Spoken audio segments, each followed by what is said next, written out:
മുസ്ലിം പള്ളി തന്നെയാണ് ഇന്നും പ്രധാന വിഷയം. ഇന്നും ഈ വിഷയത്തിൽ ഇരയാക്കപ്പെടുന്ന പള്ളികൾ ഏറെയാണ്. ഇപ്പോഴിതാ അതുപോലെ യു.പിയിലെ മറ്റൊരു പള്ളിയും അതിലൊരു ഇരയായി മാറിയിരിക്കുന്നു. ഒന്നിനു പിറകെ ഒന്നായി പള്ളികൾക്ക് മേൽ ഹിന്ദുത്വർ അവകാശവാദം ഉന്നയിക്കവേ ഉത്തർപ്രദേശിൽ ഒരു പള്ളിയുടെ ഭാഗം പൊളിച്ചു നീക്കിയത് ഏവരെയും ഞെട്ടിച്ചു. ഫത്തേപൂർ ജില്ലയിലെ ലാലോലിയിലുള്ള നൂരി ജമാ മസ്ജിദിന്റെ പിൻഭാഗമാണ് സർക്കാർ ഉദ്യോഗസ്ഥർ പൊളിച്ചത്. സർക്കാർ ഭൂമി കയ്യേറിയാണ് പള്ളി നിർമ്മിച്ചത് എന്നാണ് ഉദ്യോഗസ്ഥർ പറയുന്നത്.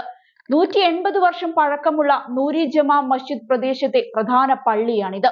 കയ്യേറ്റ ഭൂമിയിലാണ് പള്ളിയുടെ ഒരു ഭാഗമുള്ളതെന്നും പൊളിച്ചു നീക്കണമെന്നും ചൂണ്ടിക്കാട്ടി ഉദ്യോഗസ്ഥർ പള്ളി കമ്മിറ്റിക്ക് കത്ത് നൽകിയിരുന്നു. ഓഗസ്റ്റിലും സെപ്റ്റംബറിലും നോട്ടീസ് നൽകിയെങ്കിലും രേഖകൾ ഹാജരാക്കാൻ 1 മാസം കൂടി സമയം വേണമെന്ന് പള്ളി കമ്മിറ്റി ആവശ്യപ്പെട്ടു. വീണ്ടും നൽകിയ നോട്ടീസിനെതിരെ പള്ളി കമ്മിറ്റി അലഹാബാദ് ഹൈക്കോടതിയെ സമീപിച്ചിരുന്നു. പള്ളി പൊളിക്കാനുള്ള നടപടികൾ സ്റ്റേ ചെയ്യണമെന്നായിരുന്നു കമ്മിറ്റിയുടെ ആവശ്യം.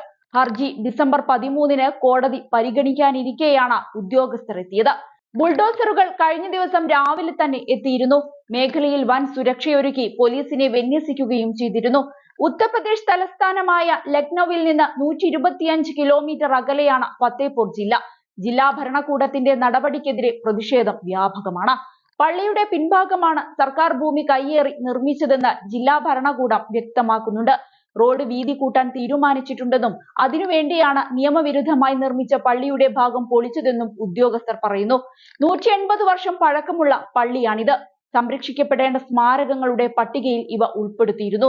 പിൻഭാഗം പൊളിക്കുന്നത് പള്ളിയുടെ മൊത്തം ഭാഗങ്ങൾക്ക് കേടുപാടുകൾ വരുത്തുമെന്ന് തങ്ങൾ ചൂണ്ടിക്കാട്ടിയിരുന്നു. കോടതി ഉത്തരവ് വരുന്നതുവരെ കാത്തിരിക്കണമെന്നും അഭ്യർത്ഥിച്ചു. എന്നാൽ തങ്ങളുടെ വാദം ജില്ലാ ഭരണകൂടം കേട്ടില്ല എന്നാണ് പള്ളി കമ്മിറ്റി മാധ്യമങ്ങളോട് പറഞ്ഞത്. ഉത്തർപ്രദേശിലെ വാരണാസി, മഥുര എന്നിവിടങ്ങളിലെ പള്ളികളിൽ ഹിന്ദുത്വ സംഘടനകൾ അവകാശവാദം ഉന്നയിക്കുന്നുണ്ട്. അതിനിടെയാണ് സംഭൽ പള്ളിയിൽ സർവേ നടത്താൻ ഉദ്യോഗസ്ഥരെത്തിയതും സംഘർഷത്തിൽ കലാശിച്ചതും. 6 പേരാണ് പോലീസ് വെടിയേറ്റ് ഇവിടെ മരിച്ചത്. സംഭവത്തിൽ വിശദമായ അന്വേഷണം വേണമെന്ന് എസ്.പിയും കോൺഗ്രസും ആവശ്യപ്പെട്ടിരുന്നു.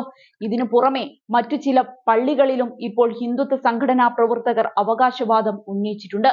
സത്യത്തിൽ എന്തൊക്കെ വർഗീയതകളാണ് ഈ ഇന്ത്യ മഹാരാജ്യത്ത് അരങ്ങേറുന്നത്?